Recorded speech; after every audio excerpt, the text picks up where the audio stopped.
Right, I hope we're all enjoying this lovely weather. Bit of a mini heat wave. Been having 25-degree plus weather for the last few days. Not a cloud in the sky. But this is an update video on removing unwanted bamboo. We had several clumps in the garden. I hope you watched the first video I done, and you'll see the difference.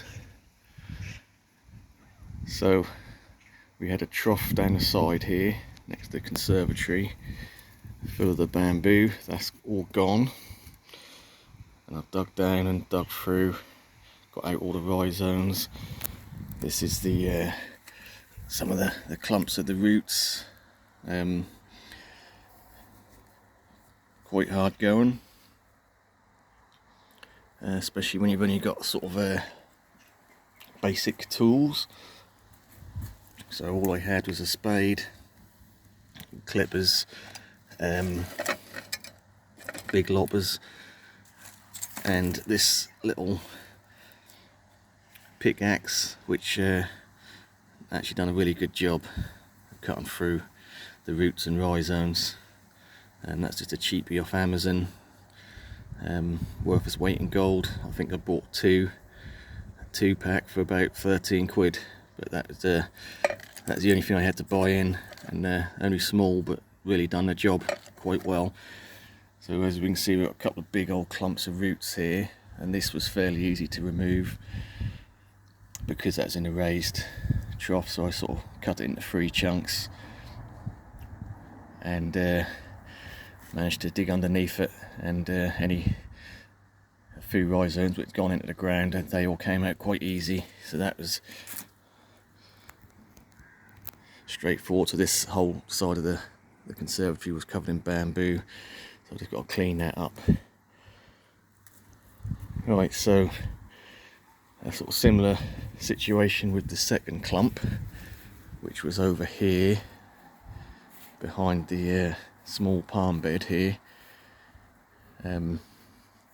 That was all, there's a big raised trough at the back there, and that was luckily weren't too established. I think that was raised and I didn't really water it. The roots weren't that deep. I managed to again cut it into strips and just pull it straight out.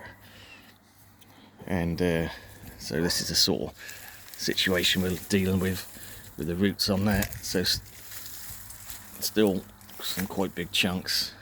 So obviously the gardens look like a mess. I've got to have a good tidy up and dispose of all these roots now. I'm just leaving them in the sun for a few days to dry out.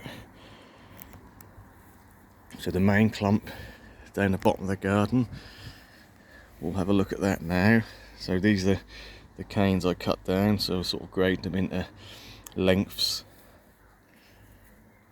So we've got quite a few canes, so we're just letting them dry out and harden off. Got them sort of scattered everywhere. So the original plan was to dispose of it all, but it did seem a bit wasteful. So this clump at the bottom of the garden here, well, I'll show you the rootage first. So these were all rhizomes which were starting to go out actually sort of towards the lawn area. Had some fairly long runners there, so I managed to pull them out. They were quite shallow, not a problem. The main root clump was quite difficult because it has a sort of limited space sort of to get in there, and very limited room to swing any tools, but we got there. So we can see here we've got a flat edge on this root where it has grown against. The old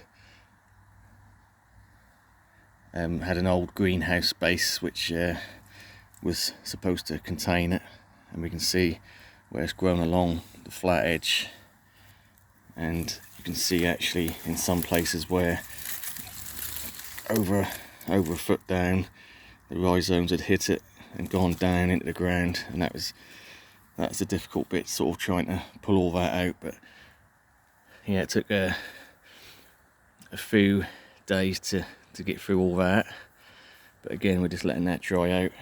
So quite a big root mass there. Yeah, so again, a bit of a mess in this corner at the minute.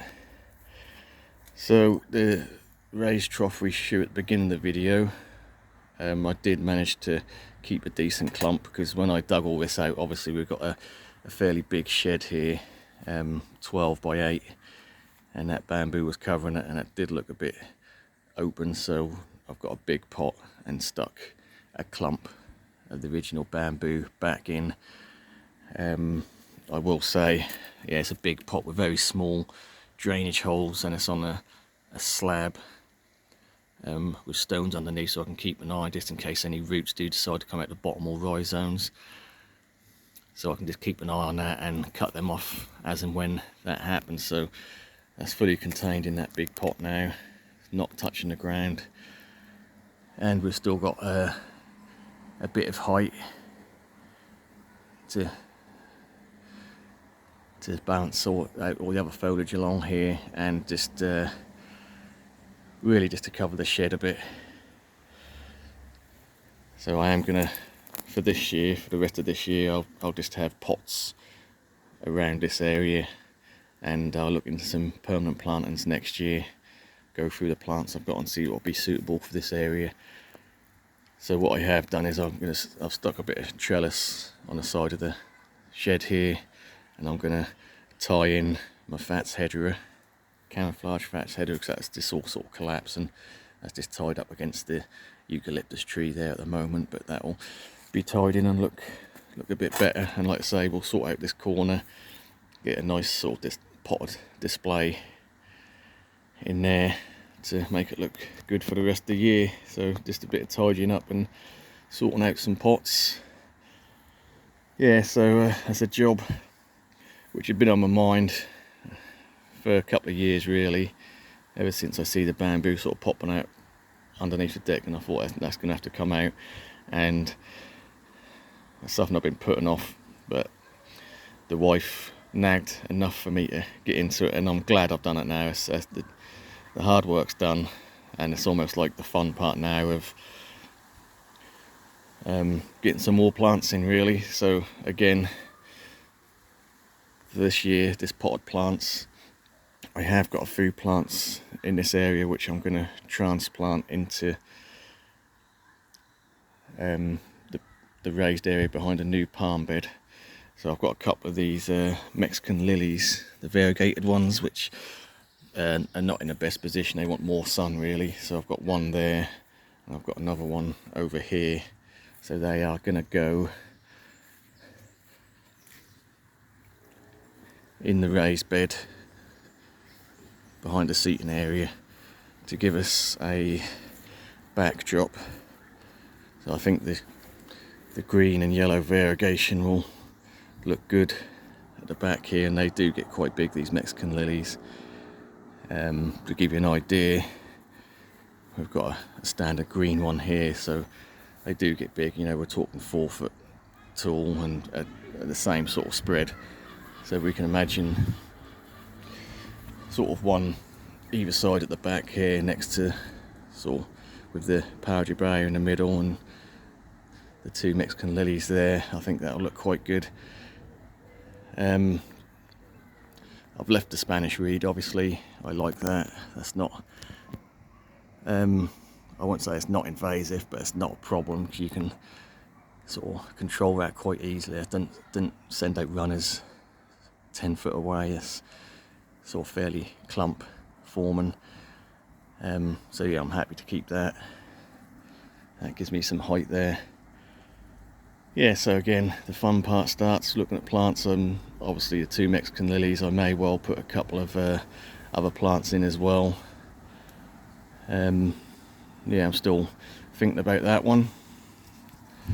But yeah, so the hard work is over. I'm glad I've got it done. And yeah, just a reminder, if you've got the bamboo, especially a running type, just bear in mind that it's quite hard to contain. A lot of these rhizomes were going 1.5 feet. They hit the barrier, they go 1.5 feet down and underneath the barrier, so they can still get round a lot of these barriers which are supposed to contain them. So yeah, just a word of warning. I know a lot of you love your bamboo, and it is a nice plant in the right place, in the planted in the right circumstances. Just a bit of a word of warning, really. So yeah, that's done for me. I'll get back into tidying up and watering the garden and cutting the grass, because it's been very warm, especially this side of the garden. It's not really on irrigation. I have got a soaker hose that goes round this border, sort of weaves in and out of a lot of the main plants, which I just plug the hose into and turn on for half an hour just to wet the ground. But it's not like a proper soaking for, doesn't replace having to water individual plants like some of the bananas, which will need a lot of water in this warm weather. But the other side of the garden's alright, that is on irrigation, so that's actually on at the moment, watering that side. So that is the update on the bamboo. It's gone, apart from the one clump we saved and put in a pot. So it's still sort of serving the purpose that the original clump was doing, without the danger of it running. Right, thanks for watching. We'll leave it there and we'll catch you on the next one.